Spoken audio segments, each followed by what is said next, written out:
Hey everyone, तो यहां पे देख रहे हैं इंट्रोडक्शन टू माइक्रोबायोलॉजी का रैपिड पीवाईक्यू सीरीज। सारे important topic and all the PYQs, full solution of all PYQs आपको यहां पे मिल जाएगा। वीडियो अच्छा लगेगा लाइक करना, शेयर करना, सब्सक्राइब करना। चैनल को टारगेट रखते हैं 50,000 लाइक्स का। Let us begin without wasting any time.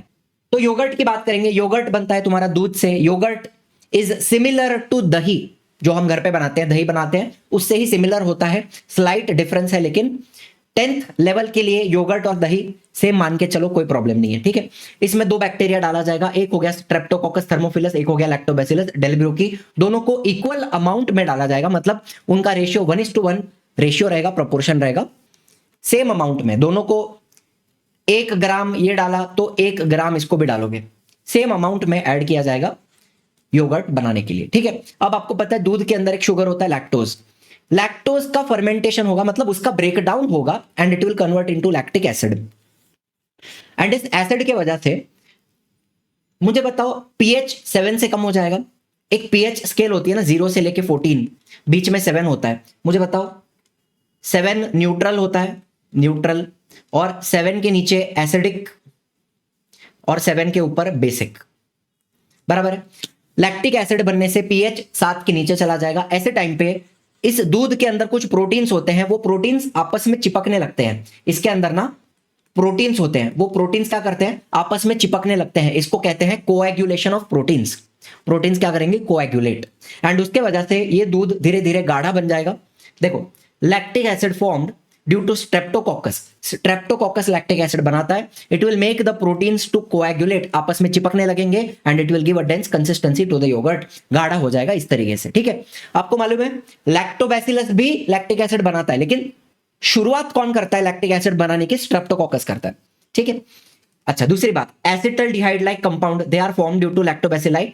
They give the characteristic taste of the yogurt. Yogurt का जो एक खट्टा सा स्वाद आता है ना हमें, वो एसिटल्डिहाइड के वजह से आता है। एसिटल्डिहाइड का फॉर्मूला क्या होता है कमेंट में अभी लिख दो, ठीक है, मालूम रहेगा ना आपको। आईयूपीएसी नेम बता देता हूं, इथेनॉल। इथेनॉल, तो इसका फॉर्मूला मुझे आप कमेंट में बता दो, ठीक है। चलो, इतनी सी बात याद रख लो यहां पे, और ज्यादा कुछ याद रखने की जरूरत नहीं है। बटर की बात करेंगे। 2 प्रकार का बटर होता है, स्वीट क्रीम होता है, कल्चर्ड होता है। स्वीट क्रीम जो है वो नॉन फर्मेंटेड है, उसमें फर्मेंटेशन की जरूरत नहीं होती, और कल्चर्ड जो है वो फर्मेंटेड होता है, फर्मेंटेड बटर, जिसमें बैक्टीरिया का इस्तेमाल किया जाता है, ठीक है। Microbes are used for the production of cultured butter, इतना याद रखो बस, sweet cream and cultured, that's it. Cheese production की बात कर लेंगे। अब चीज प्रोडक्शन के जो स्टेप्स है ना, वो एक बार पूछे गए थे, इसलिए मैं यहां पे अच्छे से आपको बता दूंगा। चीज बनाने के लिए आपको क्या चाहिए, आपको दूध चाहिए। किसका चाहिए, मेरा नहीं, cow milk, abundantly available cow milk से बनने वाला है चीज, काउ मिल्क, ठीक है। अब उस दूध का क्या किया जाएगा, केमिकल एंड माइक्रोबायोलॉजिकल टेस्ट किया जाएगा। केमिकल मतलब क्या, उसके अंदर कोई हार्मफुल केमिकल है या नहीं है, प्रोटीन्स का अमाउंट बराबर है, कार्बोहाइड्रेट का अमाउंट बराबर है या नहीं है, ये चेक किया जाएगा। माइक्रोबायोलॉजिकल टेस्ट मतलब अंदर कोई हार्मफुल बैक्टीरिया या कोई वायरस तो नहीं आ गया, इसकी टेस्ट की जाएगी। एंड बाद में उसके अंदर बैक्टीरिया ऐड किया जाएगा, lactobacillus lactis, lactobacillus cremoris, streptococcus thermophilus, and they will impart sourness to the milk. मतलब क्या, ये लोग फर्मेंटेशन करेंगे, lactobacillus lactis, lactobacillus cremoris, streptococcus thermophilus, they will perform fermentation and धीरे धीरे दूध को खट्टा बनाना स्टार्ट करेंगे, मतलब प्रोटीन्स का कोएगुलेशन स्टार्ट हो जाएगा, ठीक है। इसके बाद एक एंजाइम है जिसका नाम है रेनेट। तो ट्रेडिशनली ये रेनेट कहां से मिलता था, कैटल से, मतलब गाय का जो बछड़ा होता है ना, काफ, काफ समझते हो, काफ, गाय का बछड़ा, उसके एलिमेंट्री कैनाल, उसके स्टमक और इंटेस्टाइन में से इस एंजाइम को निकाला जाता था और बाद में उसको ऐड किया जाता है दूध के अंदर। वो भी प्रोटीन्स को कोएगुलेट करने का काम करता है। रेनेट से भी क्या होता है, कोएगुलेशन होता है और गाढ़ा हो जाता है, चीज बनना स्टार्ट हो जाता है, ठीक है। तो रेनेट कहां से आता था, बछड़े के एलिमेंट्री कैनाल से आता था, कैटल के एलिमेंट्री कैनाल से। तो उस चीज को नॉनवेज चीज माना जाता था। तो आजकल क्या करते हैं, एक प्रोटीएज नाम का एंजाइम है जो हमें फंगस से मिलता है, उसको इस्तेमाल किया जाता है वेजिटेरियन चीज बनाने के लिए। तो आज हम जो चीज खाते हैं उसमें ज्यादातर प्रोटीएज का इस्तेमाल किया जाता है, जो फंगस से आता है, याद रखना ये बात, ठीक है। इसके बाद जो पानी बचा हुआ है, ये पानी दिख रहा है, इसको बोलते हैं वे। वे को निकाला जाएगा एंड एक डेंस टेक्सचर, मतलब जो आपका मिल्क सॉलिड है वो गाढ़ा हो जाएगा, पानी हटा दोगे तो बाकी सब मटेरियल क्या हो जाएगा, डेंस हो जाएगा, बराबर। इसके बाद कट द सॉलिड योगर्ट, यहां पर भी ये जो व्हाइट कलर का मटेरियल है ना, इसको ये लोग योगर्ट बोलते हैं। यहां पर भी जो व्हाइट व्हाइट हमने सॉलिड मटेरियल साइड में किया, इसको भी योगर्ट कहा जाता है, ठीक है। अब उसको क्या करेंगे, देखो, cut the solid yogurt into pieces, उसके पीसेस करो, उसको वॉश करो, पानी से धोया जाता है ताकि एक्सेस एंजाइम वगैरह कुछ है या कोई बैक्टीरिया वगैरह है या एसिड है, तो वो सारी चीजें हम पानी से धो के निकाल दें, ठीक है। बाद में रबिंग की जाती है। रबिंग का मतलब क्या है, आपके घर पे आटा कैसे गूंथते हैं, उसी तरीके से ये जो चीज बना है उसको भी मिक्स किया जाता है, एक तरीके से आटे की तरह गूंदा जाता है, मिक्स किया जाता है, उसको रबिंग बोलते हैं। उसमें सॉल्ट भी ऐड किया जाएगा। मिक्स विद एसेंशियल माइक्रोब्स, कुछ कुछ प्रोबायोटिक चीज बनते हैं जिसमें एक्स्ट्रा बैक्टीरिया वगैरह या फंगस ऐड किया जा सकता है फ्लेवर को डेवलप करने के लिए, ठीक है। एंड पिगमेंट, कलर ऐड किया जाएगा, फ्लेवर ऐड किया जाएगा, ये सारी चीजें ऐड करके प्रेस द चीज, अभी उसको और ज्यादा प्रेस किया जाता है और पानी निकालने के लिए, अंदर जो वे होता है पानी, वो निकालने के लिए, ठीक है। फिर उसको पीसेस में कट करेंगे and store for ripening. Ripening का मतलब क्या है, इस तरीके से उनको, ये जो चीज हमने बनाया इसको 3 महीना, 6 महीना, 1 साल, 1.5 साल तक इस तरीके से रखा जाता है राइपनिंग के लिए। जितना ज्यादा इसको आप राइपनिंग करोगे उतना इसके अंदर का मॉइस्चर कम होगा, उतना वो चीज कड़क होते जाएगा, हार्ड होते जाएगा। Are you understanding? तो ये चीज प्रोडक्शन के बेसिक स्टेप्स आपको आने चाहिए। बैक्टीरिया के नाम, रेनेट, प्रोटीएज इसका नाम, एंड बाद में जो आगे का बेसिक प्रोसेस है, कट करना है, वॉश करना है, रब करना है, सॉल्ट करना है, उसके अंदर एसेंशियल माइक्रोब्स, पिगमेंट, फ्लेवर, ये सारी चीजें ऐड करते हैं। तो कुछ कुछ स्टेप्स आपको आने चाहिए, ठीक है। दूसरी बात, एक गिव रीजन पूछा जाता है, use of mutant strain has increased. Industry में म्यूटेंट स्ट्रेन का ज्यादा इस्तेमाल किया जाता है, ये गिव रीजन एग्जाम में पूछते हैं। अब इसका पूरा मतलब क्या होता है, म्यूटेंट स्ट्रेन का मतलब है मॉडिफाइड बैक्टीरिया। मॉडिफाइड बैक्टीरिया मतलब आपको पता है ना, जेनेटिक मॉडिफिकेशन किया जा सकता है बैक्टीरिया का जो जीन्स होता है उसको मॉडिफाई किया जा सकता है, उसको मॉडिफाइड बैक्टीरिया बोलेंगे। तो देखो, during industrial production of milk product, strict cleanliness and sterilization is essential as bacteria can be attacked by viruses।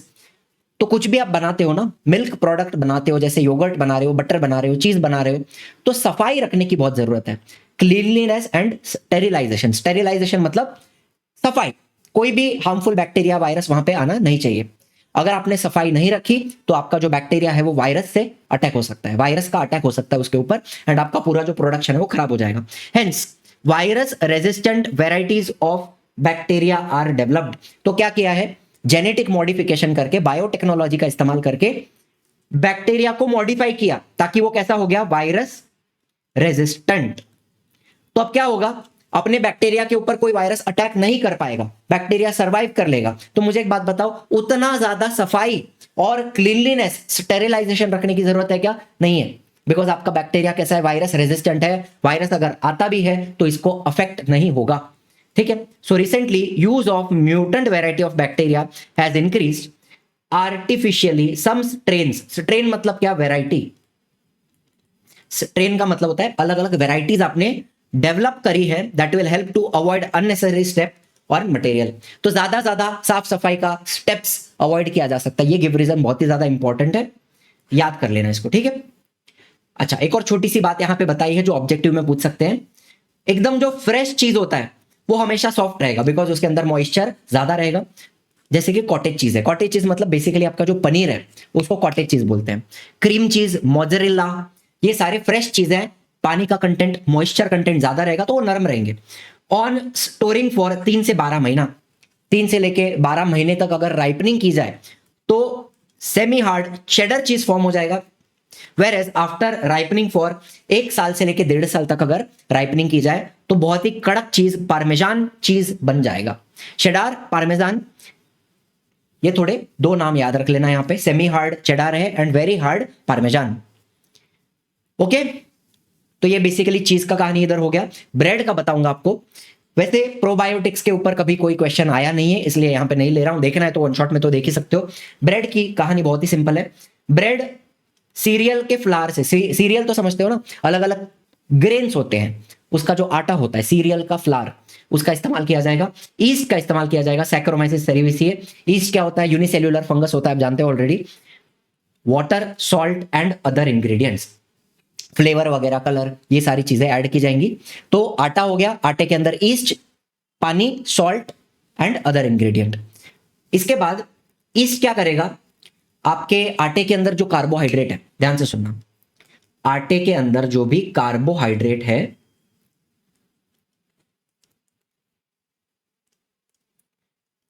East क्या करता है? उसका फर्मेंटेशन करेगा, फर्मेंट करेगा, कार्बोहाइड्रेट को फर्मेंट करेगा एंड आपको दो चीजें मिलेंगी। एक तो मिल जाएगा आपको कार्बन डाइऑक्साइड, प्लस आपको मिल जाएगा एथेनॉल। ये बेसिकली दो चीजें आपको मिलती हैं फर्मेंटेशन होने के बाद, ठीक है। अब CO2 के वजह से क्या होगा? आपका जो आटा था ना, वो फूलने लगेगा। जो आपने आटे के अंदर ईस्ट मिक्स किया है तो वो फूलेगा धीरे धीरे, एंड उसके अंदर एथेनॉल भी बनता है। लेकिन जब आप ब्रेड को पकाओगे तो वो एथेनॉल उड़ जाएगा। तो ब्रेड के अंदर दारू प्रेजेंट नहीं है, ये पहले ही आपको बता दूं, नहीं तो आप जाओगे पैकेट खरीदने, आज मजा आएगा, पार्टी करेंगे, ब्रेड खाएंगे। हाँ, ऐसा नहीं होता है। चलो, सो ईस्ट क्या करता है? It will ferment the carbohydrate into CO2 and ethanol, making the dough rise. आपका आटा फूलेगा and the bread will become spongy. जो भी आप ब्रेड पकाओगे वो कैसा बनेगा? सॉफ्ट बनेगा, स्पॉन्जी बनेगा। घर पे जो ब्रेड आता है उसमें अलग अलग छेद दिखते हैं आपको। ब्रेड का स्लाइस देखो, उसमें छोटे छोटे छेद होते हैं, वो किसके वजह से थे? कार्बन डाइऑक्साइड की वजह से थे, ठीक है। अब बड़ी बड़ी जो बेकरी होती है उसके अंदर कॉम्प्रेस्ड ईस्ट का इस्तेमाल किया जाता है, बड़े बड़े बेकरीज के अंदर। एंड घर में, अगर मैं घर पे ब्रेड बनाऊं तो ड्राई या ग्रैन्युलर फॉर्म मिलेगा फॉर होम यूज। देखो, ये जो पाउडर आपको दिख रही है, इसको बोलेंगे dry granular east, powder east.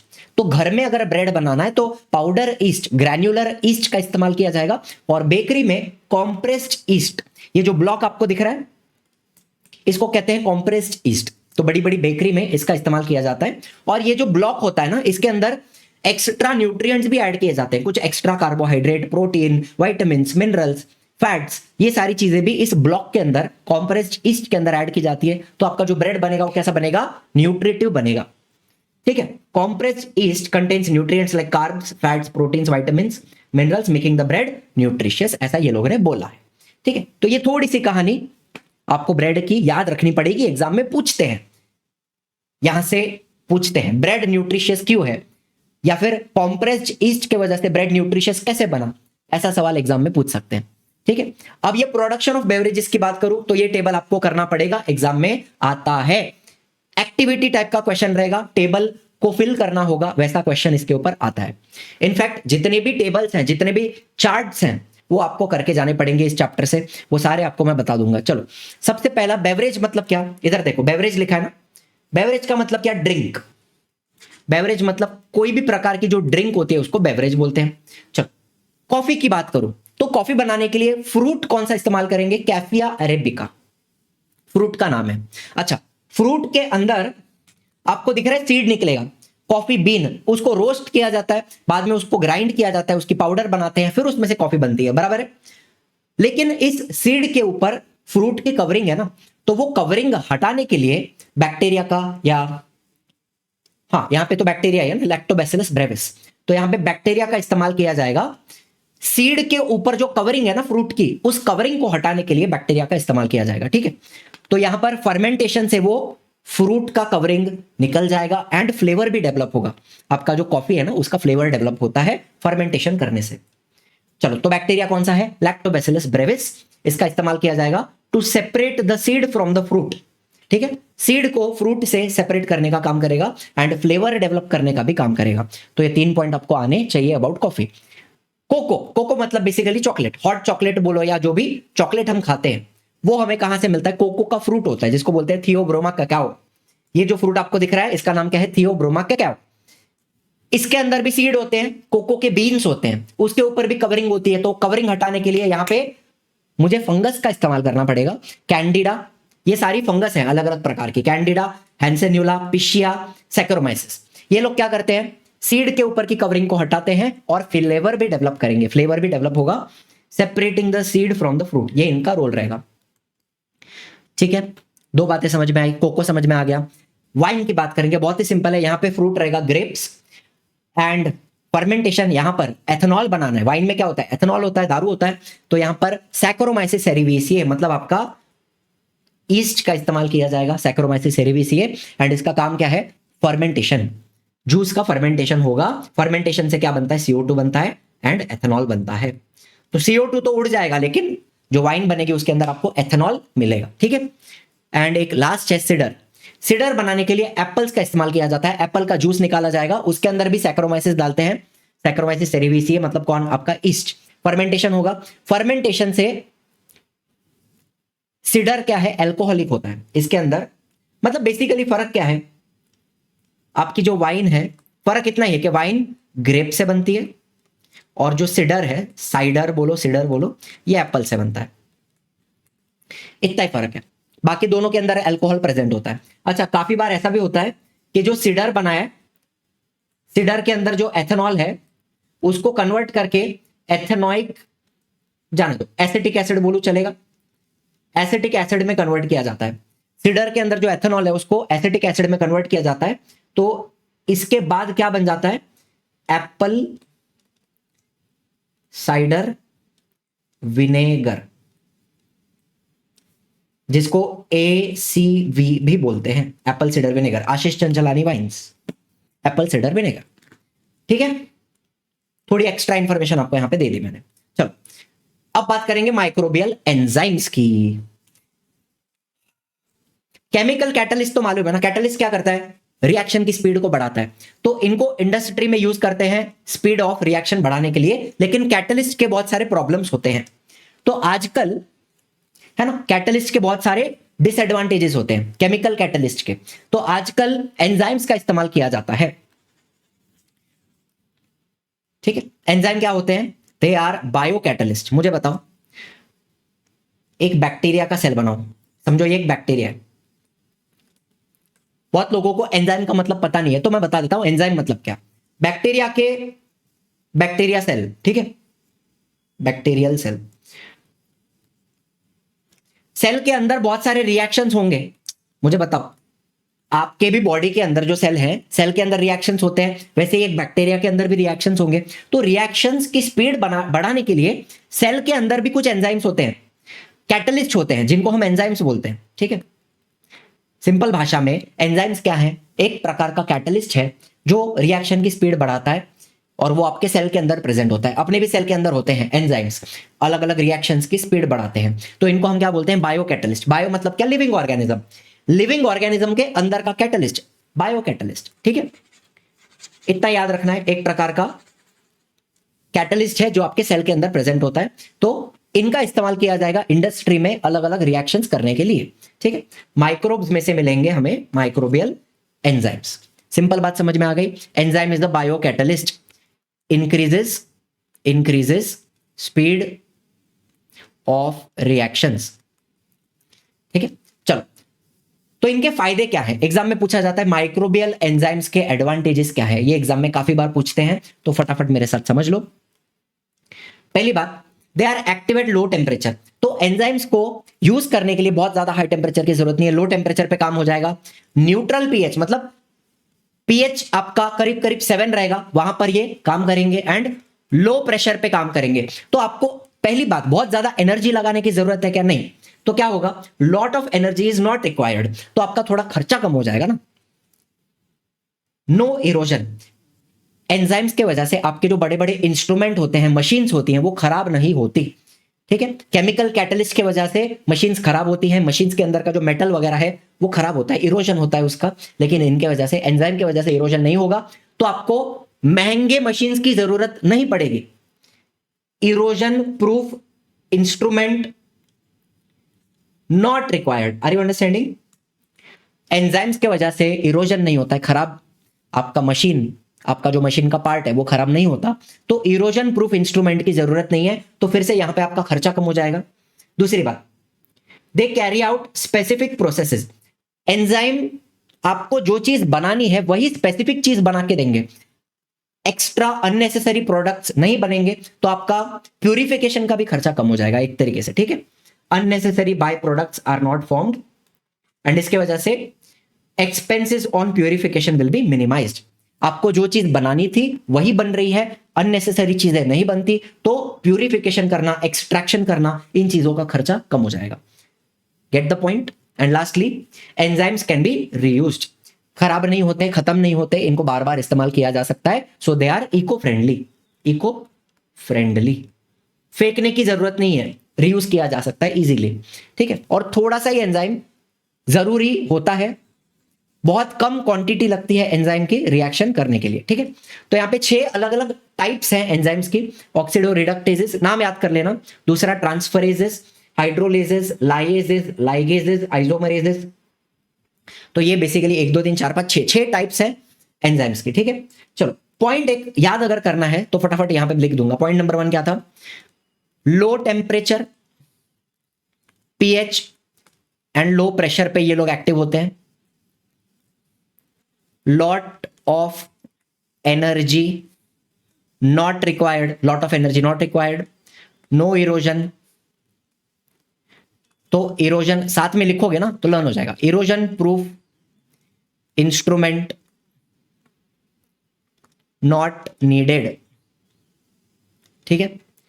फिर स्पेसिफिक प्रोसेस, आपको जो चाहिए था वही बन रहा है। Unnecessary by product, unnecessary by product नहीं बनेगा। Minimise cost of purification and point number 7 reuse. ऐसे करके आप कोई भी आंसर लर्न करोगे ना तो फटाफट लर्न होता है आपका, पता है। एक बार आंसर रीड किया, समझ के ले लिया, अपने अपने वर्ड्स में लिखो, कीवर्ड्स लिखते जाओ, एंड आपका पूरा 2 या 3 मार्क का क्वेश्चन पूछते हैं इसके ऊपर, माइक्रोबियल एंजाइम्स के ऊपर, तो इतना आपका हो जाना चाहिए इधर, ठीक है। चलो, दूसरी बात, they are mixed with detergent. Detergent मतलब कपड़ा धोने के लिए। The process of dirt removal can occur at low temperature. आपको मैंने बताया एंजाइम लो टेम्परेचर पे एक्टिव होते हैं, तो कपड़ा धोने का काम भी आप ठंडे पानी में कर सकते हो, ये किसका बेनिफिट है, ठीक है। चलो, दूसरी बात, ये वही पूरी प्रोसेस है, ये पीडीएफ आपको मिल जाएगा, तो ये पूरा आंसर आप यहां से कर सकते हो, अदरवाइज मैंने एक्सप्लेन आपको कर दिया पूरा, ठीक है। चलो, अभी ये आता है एक और बहुत ही ज्यादा खतरनाक टेबल ऑर्गेनिक एसिड का। इसके बाद एक और टेबल है, तो ऐसे 2 टेबल हैं जो आपको याद करने पड़ेंगे। इस टेबल में से भी क्वेश्चन आता है, ठीक है। क्या करूं मैं, बताओ। बाय द वे, यहां पे अमीनो एसिड नहीं आना चाहिए, यहां पे आना चाहिए ऑर्गेनिक एसिड, ठीक है। इसमें से सिर्फ ये जो एल ग्लूटामिक एसिड है ना, वो एक अमीनो एसिड है, बाकी सारे ऑर्गेनिक एसिड हैं, सारे के सारे अमीनो एसिड नहीं है, ठीक है। चलो, बाकी अपन समझते हैं इसको। पहले अपन लेंगे यहां पे एल ग्लूटामिक एसिड। तो एल ग्लूटामिक एसिड बनाने के लिए सोर्स क्या लगेगा? सोर्स मतलब क्या? Raw material. रॉ मटेरियल किस चीज का इस्तेमाल करेंगे एल ग्लूटामिक एसिड बनाने के लिए? Sugar and beet molasses and ammonia salt. Molasses का मतलब क्या है पता है? शुगर की जो फैक्ट्री होती है, जहां पे शुगर बनता है, वहां पे वेस्ट प्रोडक्ट प्रोड्यूस होता है, ब्राउन कलर का लिक्विड होता है जिसको मोलासिस बोलते हैं। वैसे ही बीट का भी इस्तेमाल किया जाता है शुगर बनाने के लिए, ठीक है। तो उसमें से भी जो वेस्ट प्रोडक्ट बचेगा उसको मोलासिस बोलते हैं। Sugar and beet molasses, and उसके साथ एक अमोनिया सॉल्ट भी ऐड किया जाएगा। यहां पर बैक्टीरिया कौन सा रहेगा? ब्रेविबैक्टीरियम, कॉरिनोबैक्टीरियम। इनका काम क्या है? फर्मेंटेशन का काम है। ये लोग क्या करेंगे? फर्मेंटेशन करेंगे, एंड आपको क्या बना के देंगे? एल ग्लूटामिक एसिड बना के देंगे, जो ऊपर मैंने लिखा है, ये जो लिखा है ना, ये बना के मिलेगा आपको, ठीक है। सोर्स आपने क्या लिया? Sugar and beet molasses, ammonia salt. Learn करना पड़ेगा, ये एग्जाम में आ सकता है। माइक्रोब यहां पे ब्रेविबैक्टीरियम, कॉरिनोबैक्टीरियम। फर्मेंटेशन से क्या बनेगा? एल ग्लूटामिक एसिड बनेगा, एंड उसका इस्तेमाल किया जाएगा production of monosodium glutamate, that is Ajinomoto. Chinese salt सुना है आपने? चाइनीज सॉल्ट, ठीक है। जो चाइनीज वगैरह आप खाते हो उसमें अजीनोमोटो डालते हैं फ्लेवर डेवलप करने के लिए, तो ये बनता है अजीनोमोटो का साइंटिफिक नेम क्या है? मोनोसोडियम ग्लूटामेट, मोनोसोडियम ग्लूटामेट, ठीक है। ये बनाया जाता है ग्लूटामिक एसिड से। चलो, फिर दूसरा आता है सिट्रिक एसिड। सिट्रिक एसिड तो आप समझते हो, आपको लेमन में मिल जाएगा, संतरा, मौसम्बी, इन सब चीजों के अंदर सिट्रिक एसिड होता है। आपके लिए भी इट इज बेनिफिशियल, एक तरीके से अच्छा होता है अपने लिए, ठीक है। तो इसको कैसे बनाया जाता है? इंडस्ट्री में कैसे बनाया जाएगा? सोर्स क्या रहेगा यहाँ पे? Sugar, molasses and salt. Molasses समझते हो आप? शुगर फैक्ट्री का जो वेस्ट मटेरियल ब्राउन लिक्विड जो था शुगर मोलासेस, सॉल्ट ऐड किया जाएगा। यहां पर एस्परजिलस नाइजर, ये क्या है, एक प्रकार का फंगस है, इसका इस्तेमाल करेंगे, ये फर्मेंटेशन करेगा एंड फर्मेंटेशन से आपको पहले तो क्या बना के देगा, सिट्रिक एसिड, एंड उस सिट्रिक एसिड का इस्तेमाल बाद में अलग अलग जूसेस हो गए, ड्रिंक हो गए, टॉफी, चॉकलेट, इन सब चीजों के प्रोडक्शन में इस्तेमाल किया जाएगा। लर्न करना पड़ेगा, कुछ नहीं कर सकते, थोड़ा डिफिकल्ट है। ग्लूकोनिक एसिड कैसे बनाया जाएगा, यहां पे सोर्स रहेगा glucose and corn steep liquor. आपको पता है मक्काई, कौन समझते हो, कॉर्न, उसका एक तरीके से पिसाई किया जाता है, उस प्रोसेस का नाम है वेट मिलिंग। ठीक है, एक प्रोसेस होती है, कॉर्न का पिसाई करते हैं, तो वो पूरा प्रोसेस होने के बाद कुछ वेस्ट प्रोडक्ट, एक लिक्विड बच जाता है, उस वेस्ट प्रोडक्ट को या बाई प्रोडक्ट को हम बोलते हैं कॉर्न स्टीप लिकर। उसके अंदर काफी सारे न्यूट्रिएंट्स, कार्बोहाइड्रेट्स वगैरह प्रेजेंट होते हैं। ठीक है, कॉर्न का प्रोसेसिंग होता है, उसका बाई प्रोडक्ट एक लिक्विड होता है कॉर्न स्टीप लिकर, उसका इस्तेमाल यहां पे किया जाएगा। काफी सारे न्यूट्रिएंट्स उसके अंदर होते हैं। ठीक है, माइक्रोब कौन सा यूज करेंगे यहां पे, एस्परजिलस नाइजर, क्या है, एक प्रकार का फंगस, क्या करेगा, फर्मेंटेशन, फर्मेंटेशन से क्या बना के देगा, ग्लूकोनिक एसिड। अब उस ग्लूकोनिक एसिड का इस्तेमाल करके हम मिनरल्स बनाएंगे which are used as supplement for calcium and iron. अब देखो, कैल्शियम और आयरन के जो टैबलेट्स आते हैं उनके अंदर calcium gluconate and iron gluconate present होता है। क्या है सर ये कैल्शियम ग्लूकोनेट और आयरन ग्लूकोनेट, क्या है, ये ग्लूकोनिक एसिड से बनाया जाएगा। ये पदार्थ, ये मिनरल आपके गोली के अंदर होता है, calcium gluconate, iron gluconate, and ये आपको एज ए सप्लीमेंट दिया जाता है। तो ये बनाया जाएगा ग्लूकोनिक एसिड के इस्तेमाल से। ठीक है, समझ में आई बात ना। लैक्टिक एसिड, देखो ये थोड़ा कंट्रोवर्शियल है, लैक्टिक एसिड वाला पार्ट। सोर्स क्या रहेगा, यहां पे मोलासिस रहेंगे और कॉर्न स्टीप लिकर रहेगा, दोनों के बारे में आपको मैंने बताया। माइक्रोब यहां पे यूज होगा लैक्टोबैसिलस डेल्ब्रुकी, इसको हम ऑलरेडी जानते हैं, एंड फर्मेंटेशन करके आपको क्या बना के देगा, लैक्टिक एसिड। अब इसके यूजेस क्या बोले हैं, यूज सोर्स ऑफ नाइट्रोजन। तो एक बात बता दूं, लैक्टिक एसिड खुद सोर्स ऑफ नाइट्रोजन नहीं है, लेकिन यहां पर हमने जो कॉर्न स्टीप लिकर यूज किया ना, इसके अंदर काफी सारा नाइट्रोजन है, तो इसको as a source of nitrogen इस्तेमाल किया जा सकता है। एंड प्रोडक्शन ऑफ वाइटामिन्स, तो ये जो पूरा फर्मेंटेशन होगा, फर्मेंटेशन का प्रोसेस, उसमें लैक्टिक एसिड के साथ साथ वाइटामिन्स भी प्रोड्यूस होते हैं। लैक्टिक एसिड में से वाइटामिन नहीं मिलने वाला है, लेकिन इस फर्मेंटेशन के प्रोसेस में लैक्टिक एसिड बना, उसके साथ साथ वाइटामिन्स बन सकते हैं, ये बात है। ठीक है, लैक्टिक एसिड में से नाइट्रोजन नहीं मिलेगा, लैक्टिक एसिड में से वाइटामिन नहीं मिलेगा, ये बात याद रखना। एंड लास्टली आइटोकॉनिक एसिड, इसके लिए इस्तेमाल करेंगे से molasses and corn steep liquor. यहां पे फंगस रहेगा एस्परजिलस आइटाकोनियस, ये भी क्या है, एक प्रकार का फंगस है। फर्मेंटेशन करके क्या बना के देगा, आइटोकॉनिक एसिड, एंड उसका इस्तेमाल अलग अलग इंडस्ट्री में होता है, पेपर बनाने के लिए, टेक्सटाइल बनाने के लिए, प्लास्टिक इंडस्ट्री, गम प्रोडक्शन, इन सब जगहों पर इंडस्ट्री में इस्तेमाल किया जाएगा। ठीक है, अभी आपको मैं क्या करूंगा पता है, आपको ये थोड़े थोड़े फ्लैश कार्ड की तरह ही दिख रहे हैं, ये जो भी हमने पढ़ा, ये थोड़ा थोड़ा फ्लैश कार्ड जैसा दिख रहा है आपको। तो मैं क्या करूंगा, इसका जो पीडीएफ आपको मैं दूंगा इजी लर्निंग के एप्लीकेशन पे, उसमें मैं ये सारे पॉइंट हटा के दूंगा। तो आपको क्या करना पड़ेगा, सिट्रिक एसिड याद करने की कोशिश करो। सोर्स क्या होगा यहां पे, मैं ट्राई करता हूं, मोलासिस होंगे एंड कॉर्न स्टीप लिकर होगा शायद, नहीं मोलासिस है और सॉल्ट है, देखो मेरे को भी याद नहीं रहता, मोलासिस एंड सॉल्ट। माइक्रोब यहां पर होगा एस्परजिलस नाइजर, एस्परजिलस नाइजर होगा, एंड यूज क्या रहेगा, सिट्रिक एसिड का, ड्रिंक बनाने, टॉफी बनाने, चॉकलेट बनाने के लिए, इन सब चीजों के लिए। ठीक है, अब मैं याद करने की कोशिश करूंगा। चलो, ग्लूकोनिक एसिड, सोर्स क्या रहेगा इसका, ग्लूकोज रहेगा और कॉर्न स्टीप लिकर रहेगा, if I am not wrong. Microbe कौन सा रहेगा यहां पे, ग्लूकोनिक एसिड के लिए एस्परजिलस नाइजर था, एंड यूज क्या था इसका, production of minerals which are used as supplement for calcium and iron, बराबर है। चलो, लैक्टिक एसिड में क्या था, सोर्स हमने क्या लिया था यहां पे, मोलासिस था और कॉर्न स्टीप लिकर था, सिंपल। माइक्रोब कौन सा था, लैक्टोबैसिलस डेल्ब्रुकी, और लैक्टिक एसिड में से मेरे को नाइट्रोजन नहीं मिलेगा, लेकिन इस प्रोसेस में जो कॉर्न स्टीप लिकर है, it is a source of nitrogen, and fermentation के प्रोसेस में वाइटामिन्स भी बनेंगे, सो प्रोडक्शन ऑफ वाइटामिन्स। ठीक है, एंड आइटोकॉनिक एसिड, यहां पर molasses and corn steep liquor, ये मेरा सोर्स रहेगा। तो ये कार्ड्स मैं आपको खाली करके दे दूंगा ताकि आप याद करके, एक्टिव रिकॉल करके ये चीजें याद कर पाओ, लर्न कर पाओ, ठीक है। जरूरी है लर्न करना। माइक्रोब कौन सा रहेगा? एस्परजिलस आइटोकोनियस। यूज क्या रहेगा? प्रोडक्शन ऑफ पेपर हो गया, टेक्सटाइल हो गया, गम हो गया, प्लास्टिक हो गया, इंडस्ट्री में यूज किया जाएगा, ठीक है। जैंथन गम पे आते हैं। पाउडर होती है एंड इसको as a thickening agent use किया जाता है। Thickening agent. आप जूस वगैरह पीते हो, मिल्क शेक पीते हो, आइसक्रीम खाते हो, तो उसमें इसको ऐड किया जाता है गाढ़ा बनाने के लिए, ठीक है। आप बाहर कभी मिल्क शेक वगैरह पीते हो, आपको ऐसा गाढ़ा एकदम फील होता है, उसमें ये ऐड किया जाता है, ठीक है। Xanthan gum adds thickness to ice cream, pudding. Pudding मतलब आपने कैरामल कस्टर्ड वगैरह खाया होगा, उसको पुडिंग बोलते हैं। Chocolate milk shake, chocolate drink, instant soup, घर पे अपन सूप बनाते हैं, नॉर सूप, ये वो आता है ना, चिंग्स सूप, तो गाढ़ा कैसे हो जाता है? उसके अंदर ये जैंथन गम प्रेजेंट होता है, ठीक है। चलो इसको कैसे बनाया जाएगा? It is produced by fermenting starch.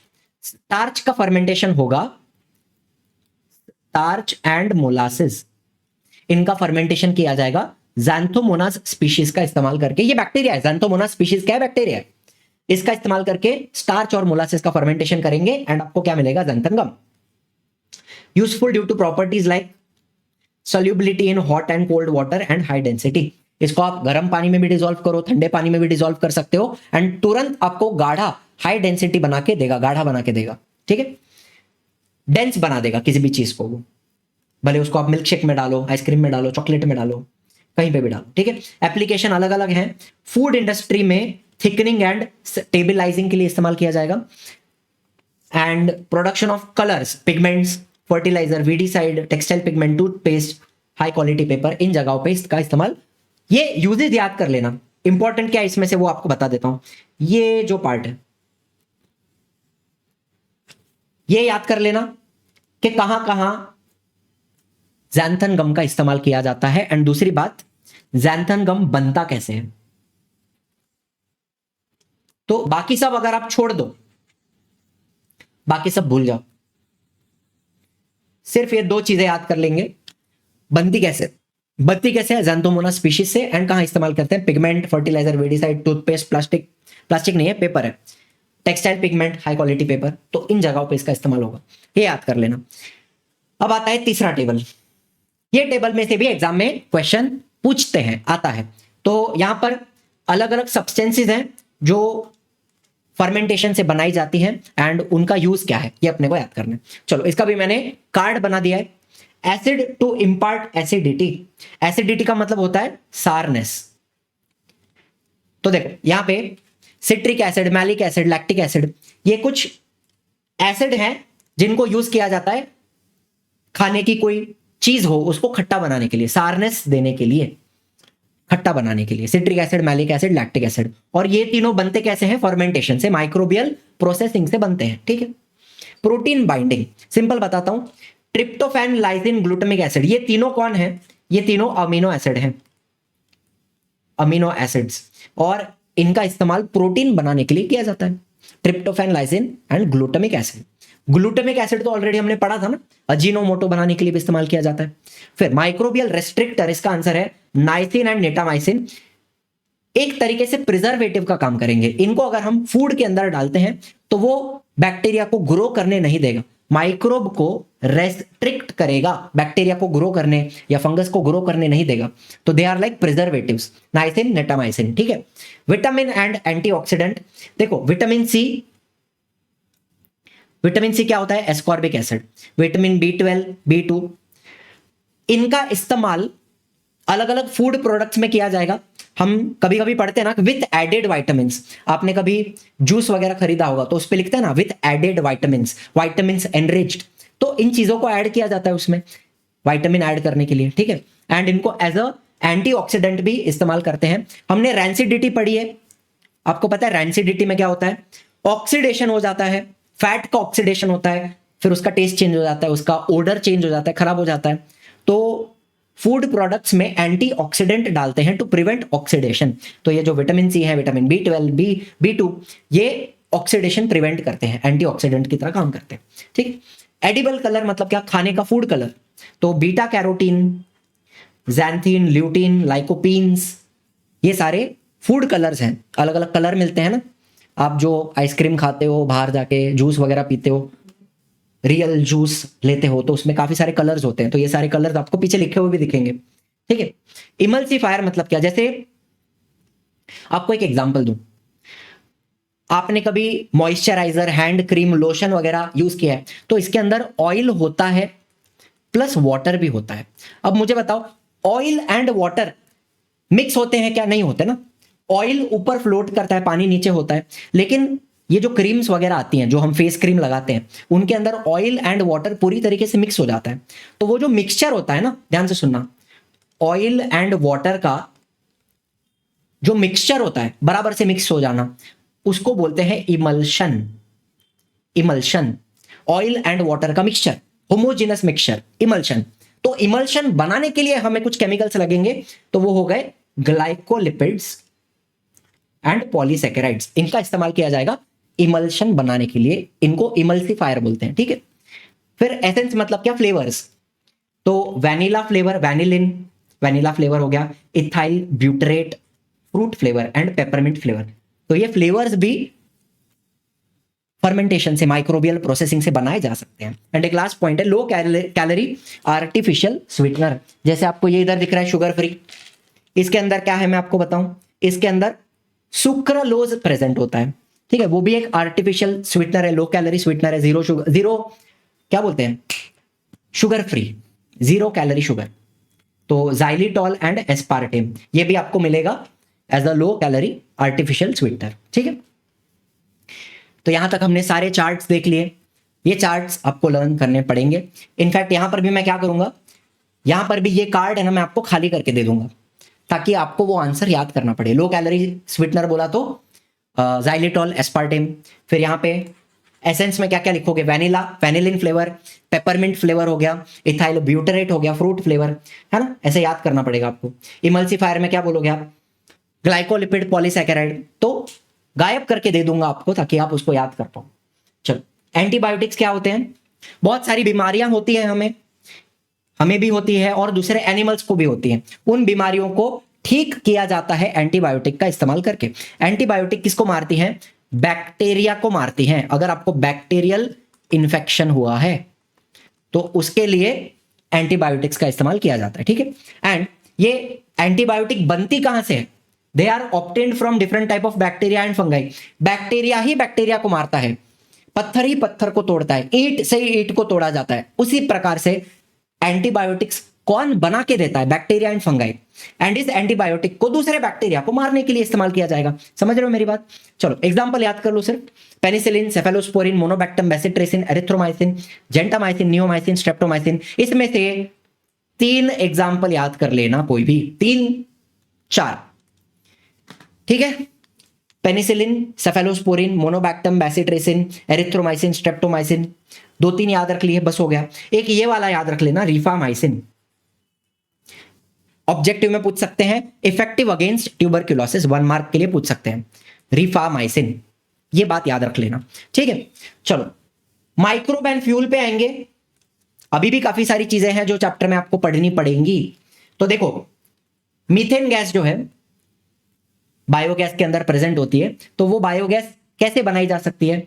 Bye methanogenic bacteria. Special type के बैक्टीरिया होते हैं जो मीथेन प्रोड्यूस करते हैं, उनको मिथेनोजेनिक बैक्टीरिया बोलते हैं। एंड ये लोग एनेरोबिक डिकम्पोजिशन, एनेरोबिक मतलब यहां पे ऑक्सीजन का इस्तेमाल नहीं होगा। किसका decomposition? Urban, agricultural and industrial waste. Urban मतलब जो सिटी से आता है, सिटी का वेस्ट। एग्रीकल्चरल मतलब खेती से जो आता है, एंड इंडस्ट्री से आने वाला वेस्ट। लेकिन यहां पर ये सारा वेस्ट जो है, अर्बन, एग्रीकल्चरल, इंडस्ट्रियल, ये कैसा होना चाहिए? बायोडिग्रेडेबल। बायोडिग्रेडेबल वेस्ट, उसमें से ही आप बायोगैस बना सकते हो। मेटल से, प्लास्टिक से, पेपर से, रबर से, उससे आपका बायोगैस नहीं बनेगा। पेपर का इस्तेमाल कर सकते हो, लेकिन प्लास्टिक है, रबर है, मेटल है, ग्लास है, इससे आप बायोगैस नहीं बना सकते। तो यहां पर आपको कैसा वेस्ट चाहिए? बायोडिग्रेडेबल वेस्ट चाहिए, ठीक है। दूसरा, एथेनॉल क्या है? It is a clean smokeless biofuel produced by saccharomyces yeast during molasses fermentation used in fuel blending. Fuel blending का मतलब क्या? कल भी हमने देखा था कि पेट्रोल के साथ मिक्स किया जाता है एथेनॉल को। 80% एथेनॉल, 20% पेट्रोल, ऐसा भी ब्लेंड अभी मिलता है और गाड़ियों में इस्तेमाल किया जाता है, ठीक है। तो एथेनॉल कैसा है? Smokeless biofuel. जब उसको जलाओगे तो धुआं नहीं आता। एथेनॉल को जब जलाया जाता है तो आपको सिर्फ CO2 एंड H2O मिलता है, धुआं वगैरह नहीं आता, इसलिए इसको क्लीन बोलते हैं, क्लीन स्मोकलेस बायोफ्यूल। ठीक है, चलो। एंड एक लास्ट बात, हाइड्रोजन गैस, इसका भी इस्तेमाल धीरे धीरे बढ़ रहा है गाड़ियों में वगैरह। हाइड्रोजन का भी इस्तेमाल बढ़ रहा है धीरे धीरे। आने वाले समय में हाइड्रोजन पे चलने वाली गाड़ियां आपको काफी सारी मिल जाएंगी। It is the potential future fuel release during bacterial biophotolysis of water, bacteria perform photo reduction. इसका एक सिंपल मतलब आपको बता देता हूं। बड़े बच्चों को बड़ा कंफ्यूजन यहां पे आता है कि व्हाट इज बायोफोटोलाइसिस ऑफ वाटर। जैसे ये वाटर है, वाटर क्या होता है बेटा? H2O। तो इसको आप दो चीजें दे दो, एक तो सनलाइट दे दो और एक तो बैक्टीरिया दे दो। तो देखो ये बैक्टीरिया क्या करेंगे, बैक्टीरिया सनलाइट के मदद से पानी को ब्रेक करके H2+O2 बना के देंगे। तो मुझे बताओ, सनलाइट का इस्तेमाल करके वाटर को ब्रेक किया, इसको बोलेंगे बायोफोटोलाइसिस। मुझे बताओ, बायो मतलब कौन? Bacteria, living organism. फोटो मतलब क्या? सनलाइट एंड लाइसिस मतलब ब्रेकिंग, बायोफोटोलाइसिस ऑफ वाटर को ब्रेक किया जाएगा सनलाइट के प्रेजेंस में बैक्टीरिया से, तो ये बायोफोटोलाइसिस ऑफ वाटर। इसको फोटो रिडक्शन भी बोलते हैं, फोटो रिडक्शन। अब ये बात समझ लो कि फोटो मतलब तो लाइट के वजह से रिडक्शन हो रहा है। रिडक्शन मतलब क्या? Removal of oxygen. तो मुझे बताओ, H2O में से हमने O निकाल दिया ना, आपको हाइड्रोजन चाहिए था, आपने ऑक्सीजन निकाला, इसको फोटो रिडक्शन बोल सकते हैं। यस, तो यहां पे क्या हो रहा है? सनलाइट के वजह से ऑक्सीजन रिमूव हो रहा है, it is called photo reduction. सारी बात समझ में आ गई यहां पे? ठीक। अब ये डायग्राम याद कर लेना, लर्न करने की जरूरत नहीं है, सिर्फ डायग्राम का लेबल याद रखो कि डायग्राम किस चीज का है। बायोफ्यूल प्रोडक्शन डायग्राम किस चीज का है, बाकी डायग्राम में कुछ पूछने वाले नहीं है, सिर्फ नाम बायोफ्यूल प्रोडक्शन, उतना याद करो। ठीक है, अच्छा। बाकी बायोफ्यूल क्या होते हैं? जो रिन्यूएबल है, पहली बात रिन्यूएबल है, एंड जो हमें लिविंग ऑर्गेनिज्म से मिलते हैं, प्लांट से मिलते हैं, एनिमल से मिलते हैं, इनको बायोफ्यूल कहा जाता है। Obtained from living organisms, these are called as biofuels. Renewable है एंड लिविंग ऑर्गेनिज्म से मिलते हैं। देखो, a key renewable energy source available in solid, liquid and gaseous form. तो आपको ये फॉर्म्स याद रखने हैं। सॉलिड का एग्जांपल है कोल है, डंग मतलब समझते हो टट्टी, क्रॉप का रेसिड्यू, खेती करने के बाद जो बच जाता है हार्वेस्टिंग के बाद, वो क्रॉप रेसिड्यू हो गया। लिक्विड में वेजिटेबल ऑयल आ गया, अल्कोहल आ गया, एंड गैसियस में गोबर गैस एंड कोल गैस। सिर्फ थोड़े थोड़े नाम हैं, दो एग्जांपल हैं, सॉलिड, लिक्विड, गैसियस, ये 3 एग्जांपल याद कर लेना। ठीक है, दे आर एबेंडेंट मतलब बहुत सारा है, इजीली मिल जाता है, एंड रिलायबल फ्यूल ऑप्शन है फॉर द फ्यूचर। रिलायबल मतलब जिसके ऊपर हम भरोसा रख सकते हैं कि खत्म नहीं होगा। पेट्रोल खत्म हो सकता है, जो कोयला हमें जमीन से मिलता है वो खत्म हो सकता है, लेकिन ये जो बायोफ्यूल्स हैं ये खत्म नहीं होंगे, ये रिलायबल हैं, इनके ऊपर भरोसा रखा जा सकता है। फिर लैंड फिलिंग साइट में सिर्फ डायग्राम याद करो, मतलब डायग्राम आइडेंटिफाई करने आना चाहिए कि ये डायग्राम किस चीज का है। ये मॉडर्न लैंडफिल साइट का डायग्राम है, बाकी इसका एक्सप्लेनेशन आज तक कभी भी पूछा नहीं है, सिर्फ डायग्राम एक बार आइडेंटिफाई करने के लिए पूछा था कि ये मॉडर्न लैंडफिल साइट है, बस इतना ही। ठीक है, इसके अलावा सीधा अपन आगे चलेंगे टुवर्ड्स क्लीन टेक्नोलॉजी एक तरीके से। ठीक है, मुझे बताओ, हम ऑयल इंपोर्ट करते हैं, रशिया से लेते हैं, यहां से लेते हैं, वहां से लेते हैं, तो ऑयल जब आ रहा है तो वो टैंकर से आएगा, बड़े बड़े शिप से आएगा, तो कोई हादसा हो सकता है, ऑयल स्पिल हो सकता है, तो इस ऑयल को निकालना बहुत मुश्किल होता है, and it is very very toxic to marine life. बहुत सारे एक्वेटिक एनिमल्स हैं, मछलियां हैं, मर सकती हैं। Mechanical removal of the oil is very very difficult. Mechanical मतलब मशीन के इस्तेमाल से इस ऑयल को निकालना मुश्किल है, तो हम क्या करते हैं, बैक्टीरिया का इस्तेमाल करते हैं। एक है सूडोमोनास एसपीपी, एसपीपी का मतलब होता है स्पीशीज प्लूरल, मतलब सूडोमोनास बैक्टीरिया की अलग अलग स्पीशीज का इस्तेमाल किया जाएगा, स्पीशीज प्लूरल। एसपीपी का मतलब है स्पीशीज प्लूरल, सूडोमोनास की अलग अलग स्पीशीज हैं जो यहां पे इस्तेमाल की जा सकती है। एंड अल्कैनोवोरैक्स बॉर्क्यूमेंसिस, ये स्पेलिंग टेक्स्ट बुक में गलत दिया है, लेकिन हम क्या करें, यही स्पेलिंग हमें इस्तेमाल करना पड़ेगा बोर्ड एग्जाम में, जो टेक्स्ट बुक में दिया है वही हम लिखेंगे, अल्कैनोवोरैक्स बॉर्क्यूमेंसिस।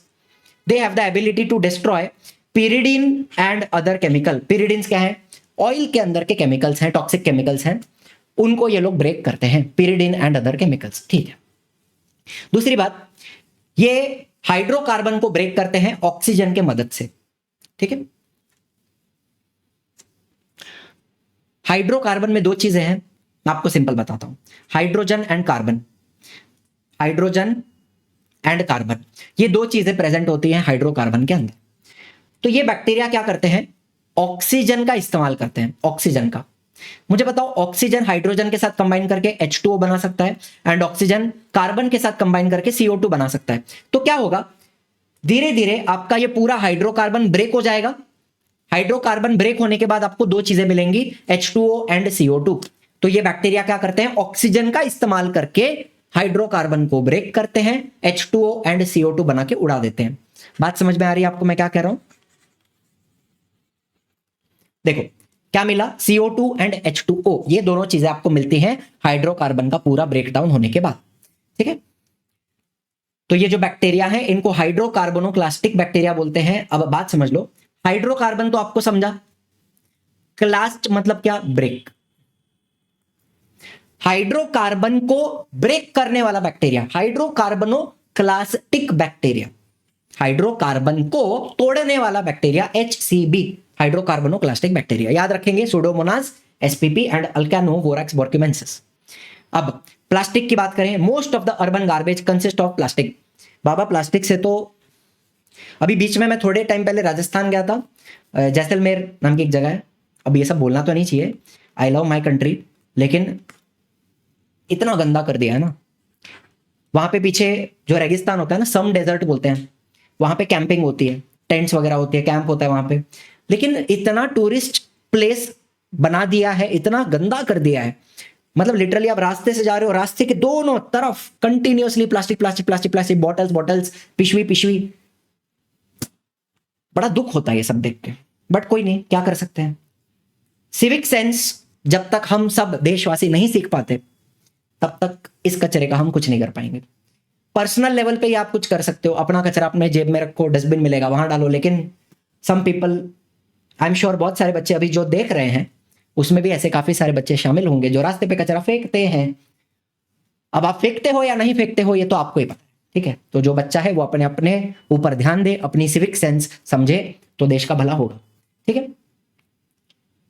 प्लास्टिक बॉटल की बात करेंगे। प्लास्टिक में कौन सा केमिकल होता है, पेट पॉलीइथिलीन, सिंपल सा इसका प्रोनाउंसिएशन है, समझ के लो, पॉलीइथिलीन टेरीथैलेट। अभी वो जो इधर आपको टेरीफथैलेट दिख रहा है, टेरीफथैलेट, वो फ साइलेंट है, टेरीथैलेट पॉलीएस्टर, ठीक है, पॉलीइथिलीन टेरीथैलेट पॉलीएस्टर।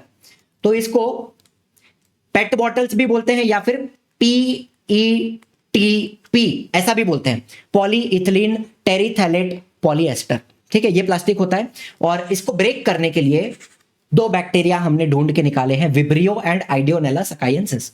ये लोग क्या करते हैं, इस केमिकल को ब्रेक डाउन कर सकते हैं, ठीक है। रबर की बात करेंगे फटाफट।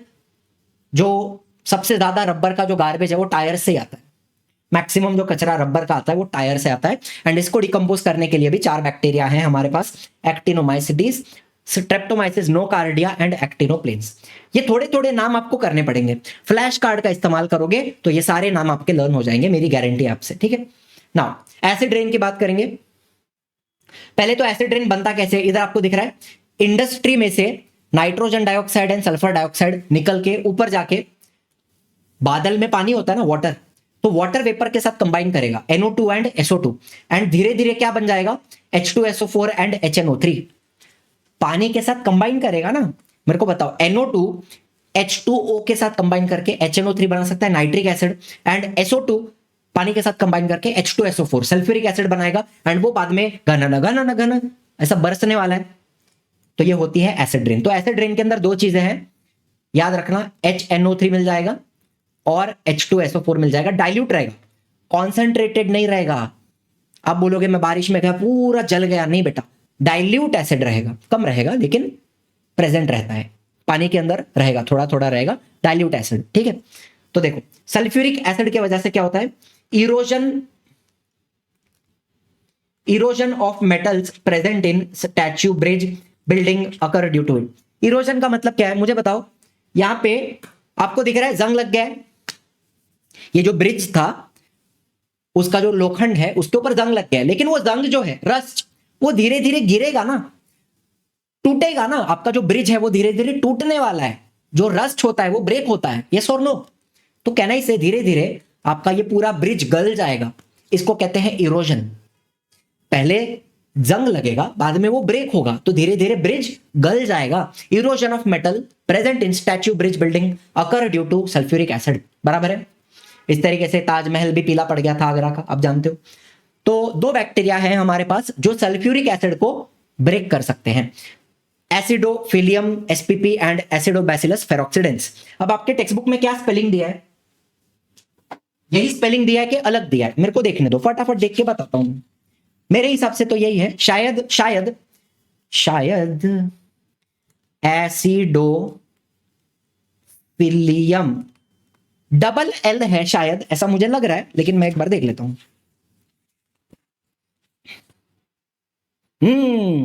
एसिडोफिलियम डबल एल, ठीक है।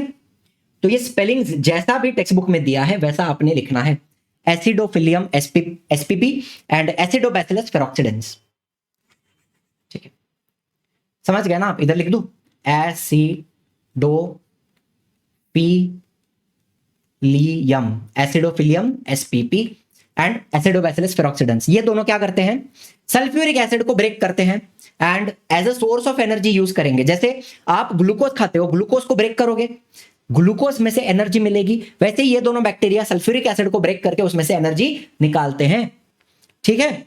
अब लास्ट में देखो, ये भी वैसे कभी पूछा नहीं गया है लेकिन ऑब्जेक्टिव वगैरह में पूछ सकते हैं, इसलिए बता देता हूं।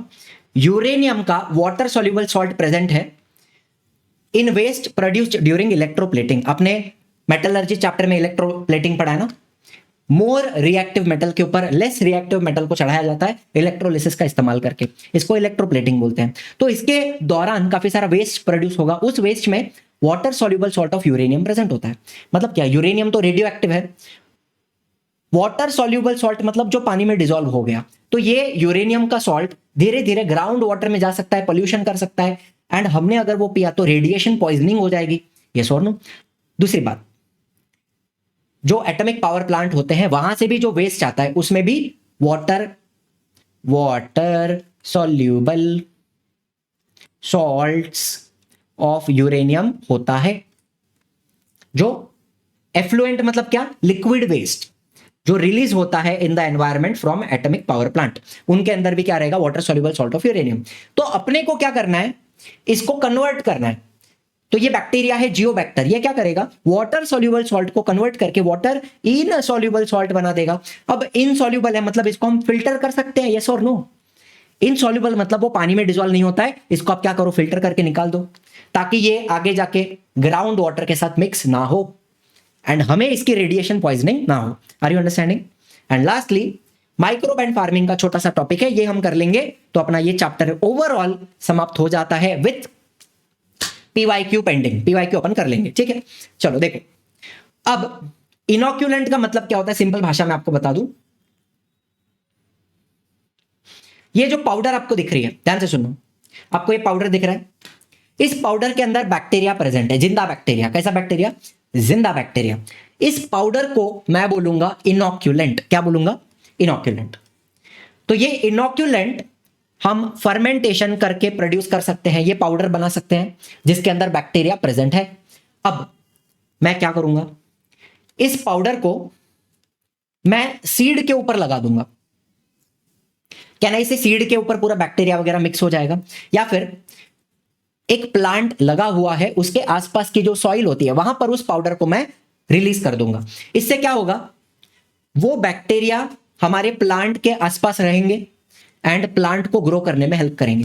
चलो, तो ये बैक्टीरिया क्या करेंगे, एक तो microbes in the inoculant they will help in plant growth, plant को ग्रो करने में हेल्प करेंगे दो चीजें करके। एक तो नाइट्रोजन फिक्सेशन, आपको मालूम है नाइट्रोजन फिक्सेशन क्या होता है, हवा में नाइट्रोजन प्रेजेंट होती है N2 नाइट्रोजन गैस, लेकिन इस गैस को अपना प्लांट डायरेक्टली ले सकता है क्या, नहीं ले सकता। मुझे बताओ, प्रोटीन बनाने के लिए नाइट्रोजन चाहिए, लेकिन इसको डायरेक्टली ले सकते हैं, नहीं ले सकते। तो क्या करना पड़ता है, ये जो बैक्टीरिया है ये इस नाइट्रोजन को कन्वर्ट करते हैं फर्स्ट इनटू अमोनिया। ये बैक्टीरिया जो हमने ऐड किया, ये बैक्टीरिया नाइट्रोजन को कन्वर्ट करेंगे इनटू अमोनिया एंड बाद में, ध्यान से सुनो, बाद में कन्वर्ट करेंगे इनटू नाइट्रेट्स, पानी में डिसॉल्व हो जाएगा एंड बाद में वो नाइट्रेट अपना प्लांट एब्जॉर्ब कर पाएगा। तो ये काम करके ये बैक्टीरिया जो हमने ऐड किया ये अपने प्लांट को ग्रो करने में हेल्प करता है। Are you understanding? ठीक, चलो। So the microbes in the inoculant, inoculant मतलब जो पाउडर आपने ऐड किया, it will help in plant growth by supplying the nutrients. ठीक है, न्यूट्रिएंट कैसा सप्लाई करेगा, नाइट्रोजन फिक्सेशन करके। It will improve the quality of the vegetarian food, food का क्वालिटी इंप्रूव हो जाएगा।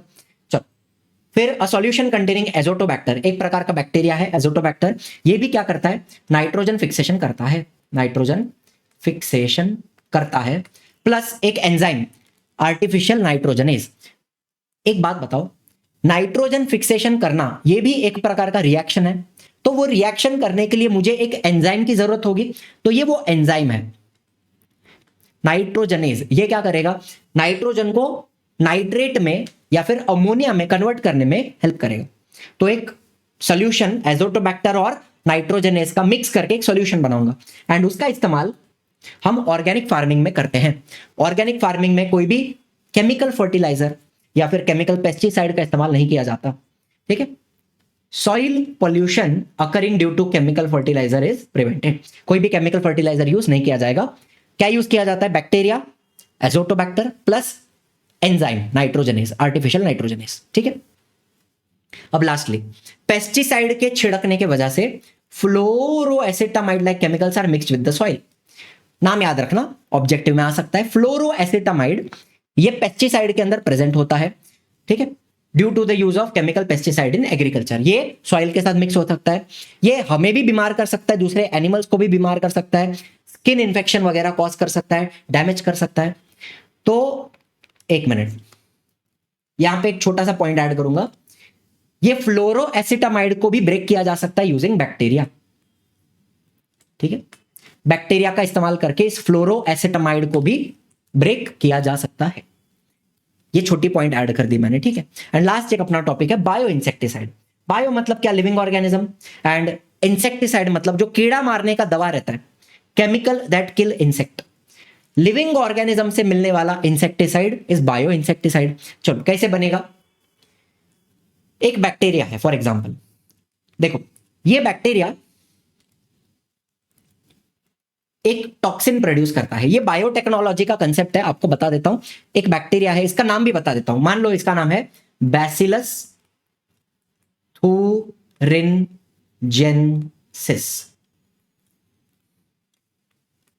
बैसिलस थुरिनजेंसिस ये क्या करता है, टॉक्सिन बनाता है। टॉक्सिन बनाना उसका एक कैरेक्टर है, एंड कैरेक्टर जीन्स से कंट्रोल होते हैं। तो टॉक्सिन का एक जीन होगा उसके पास, हम क्या करेंगे, वो जीन हम निकालेंगे बाहर, टॉक्सिन का जीन हम सेपरेट करेंगे और उसको हम प्लांट के डीएनए के अंदर डाल देंगे।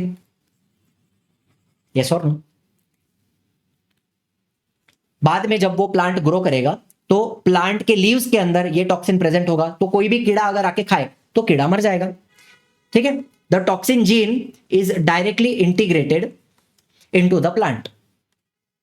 बीटी कॉटन, बीटी ब्रिंजल, ये हमने ऑलरेडी देखा हुआ है। तो कोई भी कीड़ा आएगा तो कीड़ा मर जाएगा, कीड़ा अगर उस लीफ को खाएगा तो मर जाएगा। ठीक है, एंड एक लास्ट पॉइंट है कि एक स्पिनोसैड नाम का ध्यान से सुनना, स्पिनोसाइड नाम का क्या है, एक प्रकार का केमिकल है, इसको फर्मेंटेशन से बनाया जाता है, it is a by product of fermentation and इसको एज अ बायोपेस्टिसाइड यूज किया जाता है। इतनी सी बात याद करनी है, ठीक है। स्पिनोसाइड क्या है, एक प्रकार का केमिकल है और इसको हम फर्मेंटेशन से बनाते हैं, फर्मेंटेशन से बनाते हैं और उसको हम एज अ बायोपेस्टिसाइड यूज करते हैं, ठीक है। चलो तो यहां से अपन पीवाईक्यू देख लेते हैं फटाफट।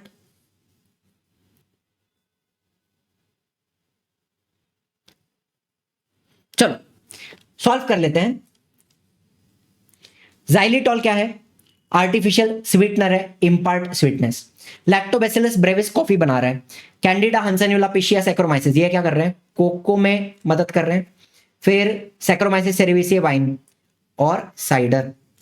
देखो इस तरीके से सिंपल टाइप के क्वेश्चन आते हैं, लेकिन ऐसा भी हो सकता है ना कि यहां पे ब्लैंक दिया हो, समझ लो यहां पे कैंडिडा वगैरह नहीं लिखा है और यहां पे ऐसा ब्लैंक दिया हुआ है, ऐसा भी हो सकता है ना।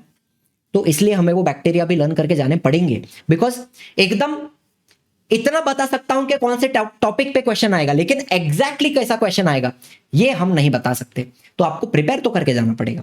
फिर यहां पे चीज प्रोडक्शन की पूरी कहानी लिखी है।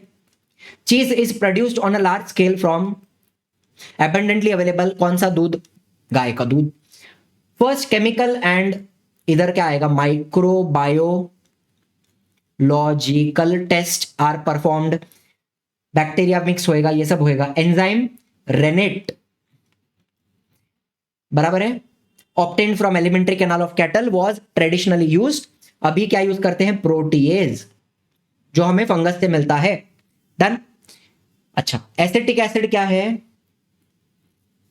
विनेगर में क्या होता है, एसिटिक एसिड होता है, 4% एसिटिक एसिड। अच्छा मुझे एक बात बताओ, साइंस 2 पढ़ रहे हैं तो उसमें यहां पे एसिटिक एसिड 4% एसिटिक एसिड दिया है, विनेगर।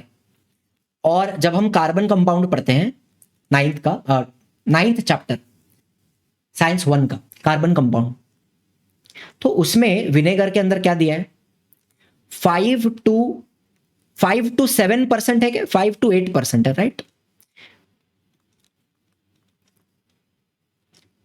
हाँ या ना, जब आप कार्बन कंपाउंड पढ़ते हो तो उसमें विनेगर क्या दिया है, 5 to 8% एसिटिक एसिड, यस और नो, करेक्ट। और यहां पे साइंस 2 के टेक्स्ट बुक में क्या दिया है, 4%। तो बच्चों को कंफ्यूजन होता है क्या लिखें, तो क्या करो, साइंस 2 में 4% लिखो और साइंस 1 में पूछा तो 5 to 8% लिखो, simple. Complete the following flow chart. Sewage जो होता है, सीवेज मतलब क्या, जो गंदा पानी, फ्लश वगैरह का पानी अपना जाता है, टॉयलेट का पानी, किचन का पानी, उसका प्रोसेसिंग होने के बाद कहां इस्तेमाल किया जा सकता है, सफाई करने के लिए, क्लीनिंग, गार्डनिंग, गार्डन में यूज कर सकते हैं, क्लीनिंग के लिए यूज कर सकते हैं, इंडस्ट्री में यूज कर सकते हैं, एंड इरिगेशन के लिए, खेती में, इरिगेशन इन एग्रीकल्चर, अलग अलग जगहों पे इस्तेमाल किया जा सकता है सीवेज प्रोसेस होने के बाद। पीना मत, पीने का छोड़ के बाकी सब जगह यूज करो। What are the constituent of acid rain? What are the effect on earth surface? Acid rain के अंदर क्या होता है वो मैंने आपको बता दिया। देखो acid rain mainly contains sulfuric acid and nitric acid formed from sulfur dioxide and nitrogen oxide released into the atmosphere। ठीक है, अर्थ के सरफेस पे उसका इफेक्ट क्या है, it will damage building and monument specially those made up of marble, it will reduce soil का fertility, harm plant growth by making the soil acidic. Soil acidic हो जाएगी तो प्लांट का ग्रोथ भी अफेक्ट हो रहा है एंड बाकी बिल्डिंग मॉन्यूमेंट। आप ये वाला पॉइंट भी लिख सकते हो, erosion of metal present in statue building bridge, ये वाला पॉइंट भी ऐड कर दोगे चलेगा, ठीक है। फिर चूज द करेक्ट अल्टरनेटिव, वापस विनेगर की बात हो रही है, विनेगर क्या है, एसिटिक एसिड है, ठीक है। Write down any 2 feature of industrial microbiology, ये एकदम स्टार्टिंग में मैंने बताया कि इंडस्ट्रियल माइक्रोबायोलॉजी क्या होती है, इंडस्ट्री में यूज होने वाली माइक्रोबायोलॉजी, अलग अलग प्रोडक्ट्स बनाते हैं, ब्रेड है, चीज है, वाइन है, raw material for chemical enzyme, ये सारी चीजें हम इंडस्ट्री में बना सकते हैं। गार्बेज का मैनेजमेंट, पॉल्यूशन का control, explain the importance of biopesticide in organic farming, इसका आंसर मैं आपको इधर दे देता हूं। बायोपेस्टिसाइड का जैसा आपके टेक्स्ट बुक में दिया है वो यहां पे मैंने लिखा हुआ है। देखो, फ्लोरोएसिटामाइड like chemical are mixed with soil due to use of chemical pesticide. These prove to be harmful to other plant and animal as well as cause skin disease. This pesticide in the soil can be destroyed with the help of microbes. Bacteria की मदद से ये pesticide को भी break किया जा सकता है। दूसरी बात, जो पूरी कहानी बताई मैंने, बैक्टीरिया टॉक्सिन बनाता है, तो टॉक्सिन का जीन हमने एक प्लांट के अंदर डाल दिया। Bacterial and fungal toxin which can destroy paste, they can be directly integrated into plant with the help of biotechnology. बराबर, being toxic to insect, they do not consume the plant. Similar to bacteria, some species of fungi and virus are also useful as pesticide. And point number 7, spinosad, a byproduct of fermentation, is a biopesticide. तो पूरा कहानी आपके biopesticide का text book में से लिया हुआ है, एग्जाम में पूछा है तो आपको ये लर्न करना पड़ेगा। ठीक, choose the correct alternative. Lactobacillus Brevis, ये आपको क्या देगा? कॉफी देगा। लैक्टोबैसिलस ब्रेविस क्या बनाने में मदद करता है? कॉफी बनाने में मदद करता है। पूछते हैं इस तरीके से, आपको आना चाहिए। Name 2 fuels which are obtained by microbial process, why is it necessary to increase the use of such fuel. तो 2 फ्यूल का नाम लिख लो। जैसे एक आपने लिखा बायोगैस, बायोगैस के आगे चाहिए तो ब्रैकेट में मीथेन डाल देने का, और दूसरा आपने लिख दिया एथेनॉल। ठीक है, अब इसका आंसर आपको मैं आगे दे दूंगा यहां पे कि ऐसे फ्यूल्स का इस्तेमाल बढ़ना क्यों चाहिए। फिर ये ऑयल स्पिल वाला आंसर है, स्पिलिंग ऑफ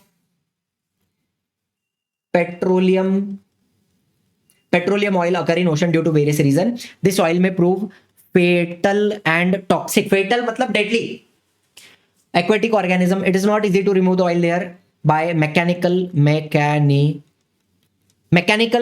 बराबर है। however bacteria like pseudomonas alcaniorex, इधर बराबर दिया नाम, देखो ना कैसे शाने लोग हैं, pyridines and other chemical, these bacteria are used to clear oil spill. Hydrocarbonoclastic bacteria, they bring about reaction of carbon with oxygen dash CO2 and water is formed in this process. ठीक है, चलो फिर मैंने क्या बताया, ये 2 fuel हम लिख सकते हैं, बायोगैस के साथ ब्रैकेट में मीथेन डाल दो और ethanol.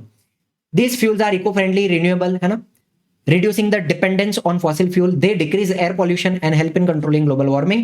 They are produced from waste material, helping in waste management. ठीक है, एयर पॉल्यूशन कम हो रहा है, ग्लोबल वार्मिंग कम हो रही है, वेस्ट मटेरियल का मैनेजमेंट हो जा रहा है, and they make energy production more sustainable. Sustainable मतलब क्या? अगर हम पेट्रोल का इस्तेमाल करते जाएं या कोल का इस्तेमाल करते जाएं तो आने वाले समय में लोगों को नहीं मिलेगा, लेकिन एथेनॉल का, बायोगैस का इस्तेमाल करेंगे तो पेट्रोल बचा के रख सकते हैं, कोयला बचा के रख सकते हैं, तो सस्टेनेबल रहेगा। आगे आज से 100 साल बाद भी जो आदमी होगा वो इन चीजों का इस्तेमाल कर पाएगा, कोल वगैरह का। तो सस्टेनेबल फ्यूचर के लिए हम इन चीजों का इस्तेमाल करते हैं। ठीक, find the odd one out, beta carotene, lycopene, xylitol and lutein. अब इसमें ये जो है ये आपका स्वीटनर है, स्वीटनर, मीठा नर, बाकी सारे क्या है? कलर्स हैं। तो आपको ये ऑड वन आउट कब आएगा? जब आपने वो टेबल पढ़ा रहेगा, ये और नो, तो टेबल आना चाहिए। क्या कर सकते हैं? Biofuel is important among the renewable sources of energy. इसका आंसर आगे देता हूं आपको, ठीक है। अभी different type of bread are produce from flour of cereal, dough is formed by mixing this, ठीक है। बेकर्स ईस्ट,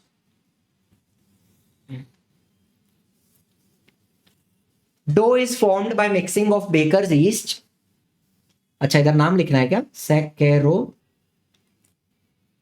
हाँ बराबर है, saccharomyces, comma, water, salt and other necessary material with flour, ठीक है। ड्यू टू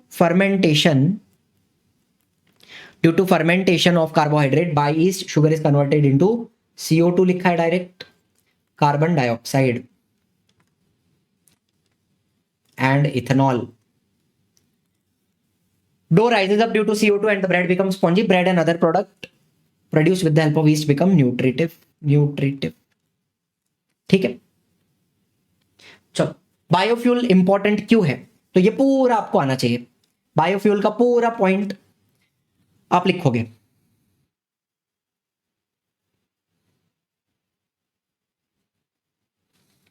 क्वेश्चन क्या था? Biofuel is important among the renewable sources of energy. तो आप आंसर की शुरुआत यहां से करो, यहां पे लिखो बायोफ्यूल इज, यहां से स्टार्ट करो, biofuel is available in solid, liquid, gaseous form, these fuels are easily available and in plenty of quantity, these are reliable fuel of future. इधर तक लिखा, बाद में hence biofuel is important among the renewable source of good energy। Get the point? ऐसा लिख के बाद में वो hence वाला पॉइंट लास्ट में डालो। What are the benefit of mixing ethanol with petrol and diesel?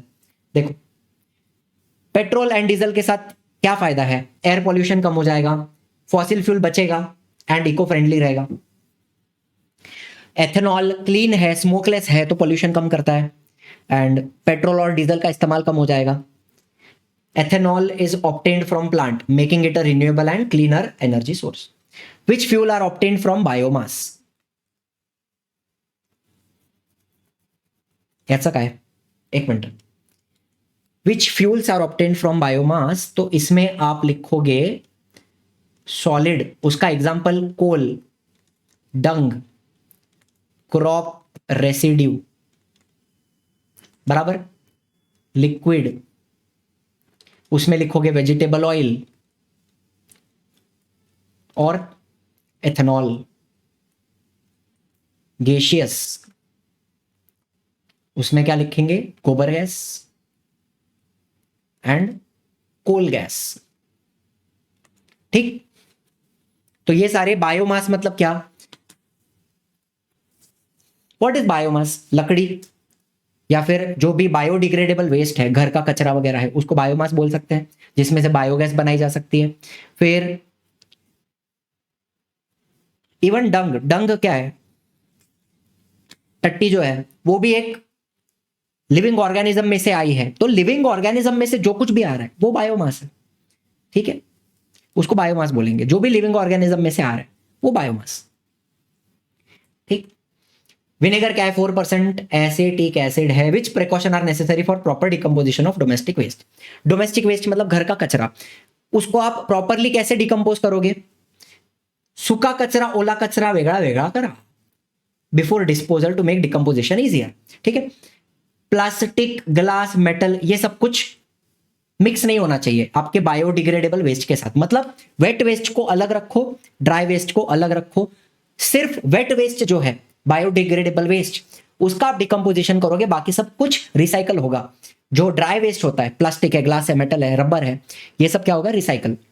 ठीक है, large pieces of waste vegetable stock into small part to speed up the decomposition. बड़े बड़े पीस हैं तो छोटे छोटे कर दो, डिकम्पोजिशन फास्ट हो जाएगा। Keep the waste moist but not too wet as moisture will help microbe grow. ठीक है, कचरे को थोड़ा मॉइस्चर दो, पूरा सा पतापच पानी डाल के पूरा गीला मत कर दो, लेकिन थोड़ा थोड़ा मॉइस्चर रहने दो ताकि बैक्टीरिया ग्रो हो पाए।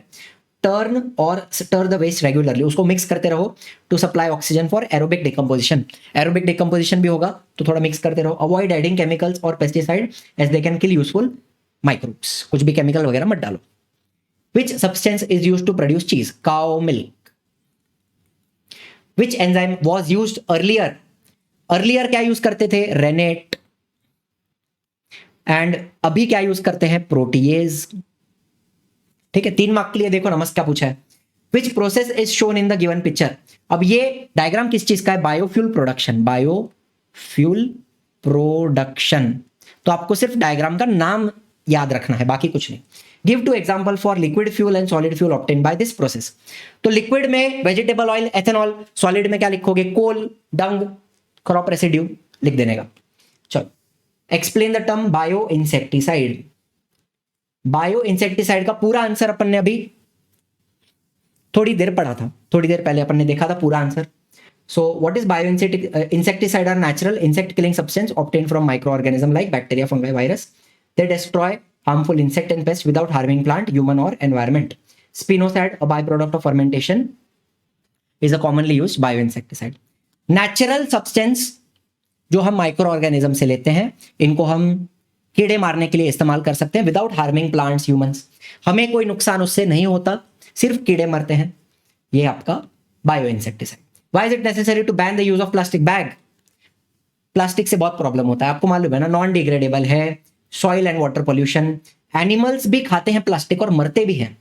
Burning of plastic will release toxic gas, pollution होगा, ड्रेन्स ब्लॉक हो जाते हैं, पानी गटर में अटक जाता है, पानी फ्लो नहीं हो पा रहा है, ड्रेन नहीं हो पा रहा है, ठीक है, सीवेज लाइन अटक जाती है। Banning plastic will encourage the use of eco friendly alternative like cloth and paper bag. कपड़े का बैग, पेपर का बैग इस्तेमाल करो, ठीक है। Write the molecular formula 4% acetic acid छत्रिकू। Microbial enzyme are used instead of chemical catalyst in chemical industry. तो इसके जो पॉइंट्स अपन ने पढ़े वो आपको लिखने हैं। चलो, सिट्रिक एसिड, मजे की बात है, सब्सटेंस दिया है, उसका रोल लिखना है। टू इम्पार्ट एसिडिटी, खट्टापन देने के लिए। Ascorbic acid, vitamin, antioxidant. Beta carotene, edible colour. Glycolipid, emulsifier. Vanillin, flavour essence. और जाइलिटॉल, आर्टिफिशियल स्वीटनर। ठीक, चलो फिर इधर क्या है? Salts which are used as supplement of calcium and iron कहां से मिलते हैं? ग्लूकोनिक एसिड से मिलते हैं। Gluconic acid, calcium gluconate, iron gluconate, ठीक है। और बाद में ऑयल स्पिल, माइक्रोब्स का इस्तेमाल कहां कहां पे किया जा सकता है, ये आपके एक्सरसाइज का क्वेश्चन है। ऑयल स्पिल्स को ठीक करने के लिए, सॉल्युबल सॉल्ट ऑफ यूरेनियम उनको इनसॉल्युबल बनाने के लिए, प्लास्टिक बॉटल का डिकम्पोजिशन, रबर का डिकम्पोजिशन, सल्फ्यूरिक एसिड का ब्रेकडाउन। लीचिंग ऑफ मेटल मत लिखना, उसके जगह पे आप ये सब मैंने नीचे दिया ना, बायोपेस्टिसाइड बनाने के लिए इस्तेमाल कर लो, माइक्रोबेल इनोक्यूलेंट बनाने के लिए इस्तेमाल हो गया, sewage management, modern landfill site, production of fuel, probiotics हो गए, और चीज प्रोडक्शन भी लिख सकते हो चाहिए तो आप, चीज प्रोडक्शन हो गया, चीज प्रोडक्शन, योगर्ट प्रोडक्शन, इन सारी जगहों पे आप माइक्रोब्स का इस्तेमाल कर सकते हो, ठीक है। अब ये वाला अपन ने ऑलरेडी कर लिया है। Which precaution necessary for proper decomposition of domestic waste? ओला कचरा, सूखा कचरा सेपरेट, प्लास्टिक, मेटल, ग्लास, ये सारी चीजें अलग रखो। बड़ा बड़ा पीस है तो उसको छोटा छोटा में काटो, मॉइस्ट रखो ताकि बैक्टीरिया ग्रो हो पाए, उसको थोड़ा मिक्स करते रहो बीच बीच में। अपने वर्ड्स में लिखोगे चलेगा, कोई प्रॉब्लम नहीं है, ठीक है। चलो फिर लास्ट में क्या है? Dash beverage is obtained by fermentation of apple juice, cider बनेगा। Microbe provide organic manure to paddy field. हाँ, इधर मस्त है। पैडी मतलब क्या? पैडी मतलब राइस, चावल की जो खेत होती है उसको पैडी फील्ड बोलते हैं। एंड वहां पर ये जो बैक्टीरिया है एनाबीना, ये आपको ऑर्गेनिक मैन्योर प्रोवाइड करता है। एनाबीना, ये थोड़ा याद रखना है। यहां पे बहुत पुराना क्वेश्चन है, कभी का है, 2000 मार्च, ये जुलाई 19 का, ये जुलाई 2019, बताओ तब पूछा था। शुगर, मोलासिस एंड सॉल्ट, ये वाला टेबल भी तभी पूछा था एक बार। Sugar, molasses, salt. Citric acid के लिए क्या चाहिए? Aspergillus niger. Lactobacillus delbrueckii lactic acid बना के देगा। एंड लैक्टिक एसिड बनाने के लिए क्या चाहिए?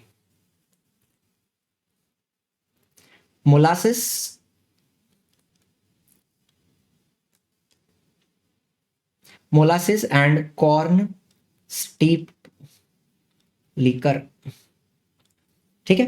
एंड लास्ट में आइटाकोनिक एसिड बनेगा, इधर आइटाकोनिक एसिड, ठीक है, ये रहेगा।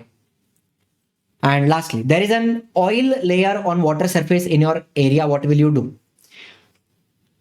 आपके घर के पास एक नदी है, वहां पे ऑयल गिर गया, तो आप क्या करोगे? आप उसमें बैक्टीरिया डाल दो, आप उसके अंदर डाल दो सूडोमोनास डाल दो, नहीं तो अल्कैनोवोरेक्स डाल दो, अल्कैनोवोरेक्स बोर्क्यूमेंसिस।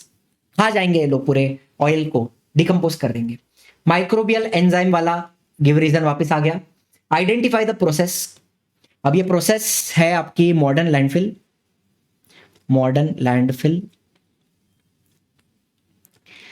Modern landfill site. Explain the process in short. अभी प्रोसेस शॉर्ट में अगर बतानी है, 2-4 पॉइंट आपको लिखना है, तो लार्ज ओपन स्पेसेस लगेंगे आपको, अवे फ्रॉम रेसिडेंशियल एरिया। ठीक है, लोग जहां पे रहते हैं उससे दूर आपको कोई एरिया ढूंढना पड़ेगा, उधर आप खड्डा करो। ठीक है, लार्ज पिट्स आर डग। पिट मतलब क्या, खड्डा करना पड़ेगा, उसमें प्लास्टिक का शीट बिछाना पड़ेगा ताकि कचरा धीरे धीरे जाके आपके ग्राउंड वाटर में मिक्स ना हो।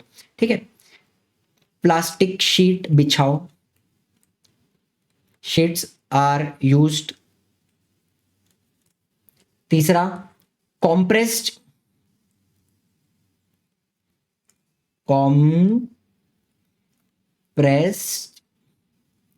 Waste is dumped. Compressed waste उसके अंदर डाला जाएगा, उसके ऊपर बाद में एक लेयर बिछाते हैं सॉइल का, लीफी वेस्ट का, बायोकेमिकल्स का। ठीक है, एंड धीरे धीरे बाद में डिकम्पोजिशन होता है। Good quality manure is obtained after few days, and ये जो पूरा खड्डा रहेगा उसको बाद में रीयूज किया जा सकता है। अंदर का जो कचरा है वो मैन्योर में कन्वर्ट हो जाएगा, फर्टिलाइजर में कन्वर्ट हो जाएगा, उसको निकाल के रीयूज भी किया जा सकता है खड्डे को। ये इसका पॉइंट है। तो वो थोड़ा सा 4-5 पॉइंट आप कर लो, एक ही बार पूछा था इसलिए मैंने फिर वो पूरा अभी रिपीट नहीं किया। सो विद दिस अपना ये चैप्टर यहां पे होता है समाप्त।